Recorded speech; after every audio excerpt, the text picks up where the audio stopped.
Well, National Grid is making moves on Caughdenoy Road. It's a popular concern coming into the Your Stories line, whether or not the road is safe enough for drivers. I've been following this story since December and went out to the stretch of Caughdenoy Road to see what's being done. It looks like a typical stretch of road taking you through these suburbs, but for those who live here, it's curvy, dangerous, and maybe even deadly. People getting hurt or potentially dying on that road, getting in an accident. Crash after crash, some of them cutting power to the more than 400 households in the Country Meadow community for hours.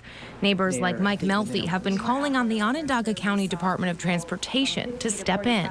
Back in December, this stretch of Caughdenoy Road was bare, but since then the county DOT has gone ahead and put in the electronic speed signs, also added the yellow arrowed caution signs, and sent a letter to National Grid asking them to get involved. I'm really appreciative of what they have done in a short period of time. It's only been a couple months. And now another change soon to be set in place. In a letter to the town of Clay, National Grid maps out its plan to relocate electric lines from this problem pole to 2 new utility poles on the other side of the road. This pole will stay in place, but it will only serve one National Grid customer. So in the event of another accident, there wouldn't be widespread power outages. That is an amazing thing that National Grid is doing.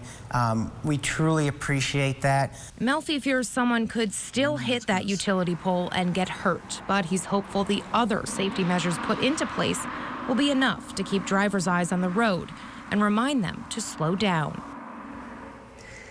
A statement into our newsroom from National Grid reads in part, quote, National Grid will redesign our network in the area to address the issue of electric reliability to prevent future widespread and extended power interruptions caused by drivers striking pole number 34. If you have a story idea or a question, you can give them to the Your Stories team. The number to call is 315-446-9900 or send an email to yourstories@localsyr.com.